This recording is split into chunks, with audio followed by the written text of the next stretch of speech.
at a recent meeting, the Sex Offender Policy Board was looking at and discussing recommendations from something called the Model Penal Code, which is put together by the American Law Institute, which is a bunch of woke activists who basically want to make sure that fewer people have to spend time in prison and that we all just take it easy on people who break the law, which is super weird.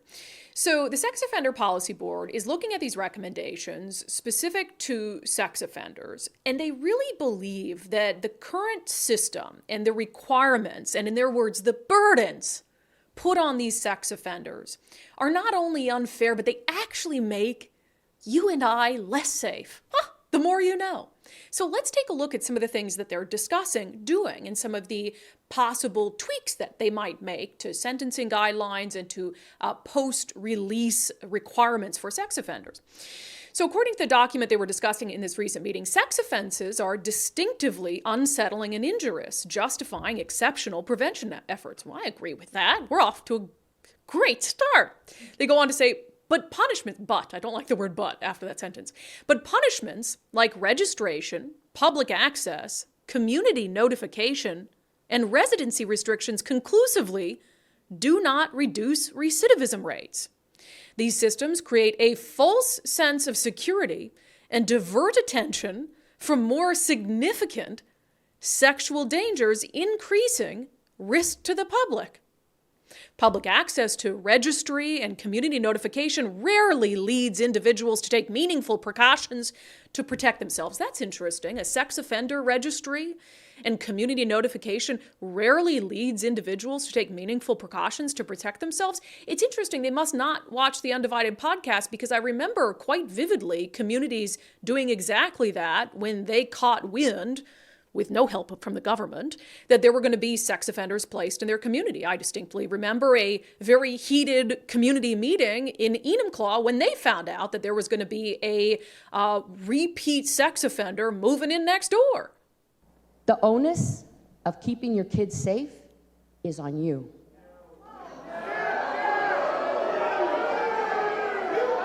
You need to talk to your kids. You need to open a dialogue with your children. Keep them safe at the bus stop. What can you do? Yeah, that sounds and looks a lot to me like a community taking meaningful precautions to protect themselves after finding out that a sex predator was going to move into their community. So I'm not really sure what this board is talking about. Let's keep reading from this document that they're discussing. And it talks about maybe, changing some of the punishments for these poor individuals who just happen to commit a sex crime. I mean, I really do feel bad for them. It reads, punishments should be within the range of severity proportionate to the gravity of offenses, the harms done to crime victims, and the blameworthiness of offenders. So I agree with the thought that, punishment should be within the range of severity proportionate to the crime. But what do they mean by the blameworthiness of offenders? If you commit a sex crime, is there blame to go around, or do you absorb the blame if you're the one who committed the sex crime? Let's read on. Incarceration should be used only, quote, when necessary to incapacitate dangerous offenders, or when other sanctions would depreciate the seriousness of the offense. Who writes this stuff? Who writes this stuff? That's just a really fancy way of saying, hey, we don't want to throw them in prison unless it's absolutely necessary. It says sentence lengths, quote, shall be no longer than needed to serve the purposes for which it was imposed. What exactly is the purpose for which it was imposed? Isn't punishment the purpose for which it is imposed? They go on to say the length of sex offender registration should be restricted. Although this particular board, and we'll talk about this momentarily, they don't want there to be sex offender registration at all, but they're saying, okay, if that's not going to happen, then we should limit it to 15 years. If you committed a sex offense, you should only have to be on a sex offender registry for 15 years. They go on to say that there should be automatic termination prior to the end date if the registrant meets specified rehabilitative goals.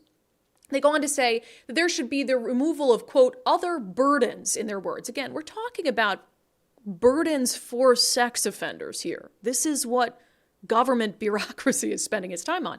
They say other burdens and restrictions directed specifically toward individuals convicted of a sex offense should be eliminated. What are these burdens that they're referring to? Allow me to tell you.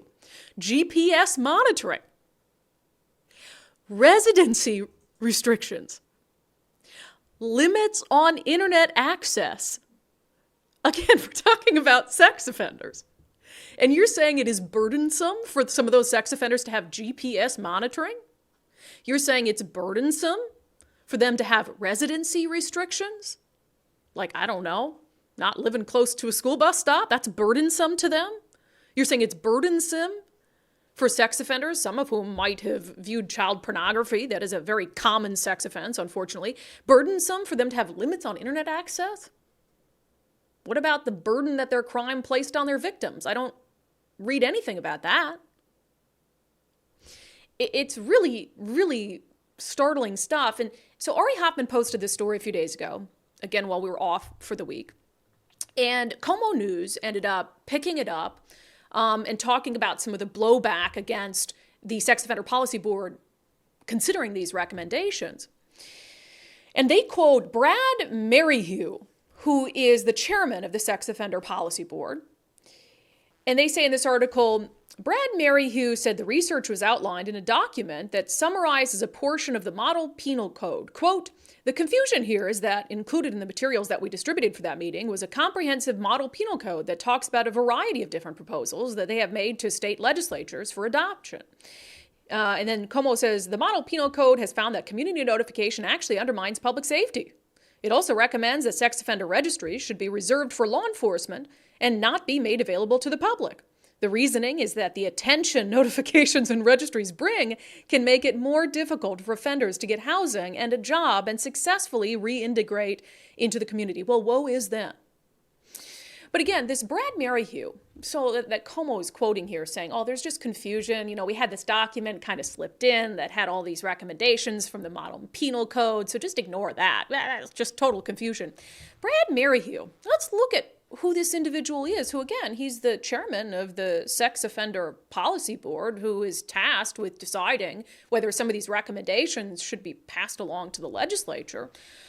Well, Brad Merrihew is, according to his own website, quote, a highly regarded advocate for individuals accused in state and federal criminal courts in Washington state of any form of sexual misconduct. Well, again, I'll say it again, blow me over with a feather that he would be opposed to things like a sex offender registry. Seems like a totally appropriate person to be in charge of the Sex Offender Policy Board. Yeah, no conflicts there. That's exactly the guy who, in the interest of public safety, I want making recommendations to the state legislature about whether we should reduce punishments for sex offenders. A guy whose job is to represent accused predators. Totally makes sense. Now, all of this is really in line with a disturbing pattern that Governor Jay Inslee and especially Attorney General Bob Ferguson, who wants to be the next governor of the state, really don't want you to recognize or follow. Because they could point the finger at, again, oh, well, these are just Inslee appointees, and maybe he didn't vet every person on the panel, and maybe Inslee doesn't individually agree with all of these things and getting rid of the sex offender registry. But keep in mind, Governor Jay Inslee, just back in May, what did he do? After there was all this anger from parents and communities like Enumclaw and Tenino about them not being told that some of the worst of the worst sex offenders from McNeil Island were going to be released to less secure facilities in their neighborhoods, what did Inslee do? Well, he vetoed a line item that would have provided for additional community notice when one of those sexually violent predators was going to be placed in a less secure community setting. Why did he do that? Well, he said that the community notice that was being called for, that he vetoed, would have been unduly burdensome to state bureaucrats. At the time that the governor did that, we had on Sarah Fox on the show. She's a mom in Tenino who was part of a group that successfully pushed back against a sex offender placement in their community. It angers me. The word burden. How do you put a burden on Department of Social and Health Services? That's their job. It's their job. And how do you call it a burden to notify parents, your constituents, the people who you're supposed to serve, the people whose tax dollars pay for you to do your job, how do you call it a burden to let them know that someone whose sex offense was considered so egregious they were for a period of time confined to an island? How do you call it a burden to give communities more notice that they might be moving in next door? Now, Attorney General Bob Ferguson, I ought to pivot to him because as he's running his campaign for governor, he's out there rewriting history. He's out there touting what he's done to help victims of violent crime and to protect you and I from sex predators. On his campaign website, he said he's standing up for survivors of violent crime, and he said he kept nearly 100 of the most violent sex predators out of our communities.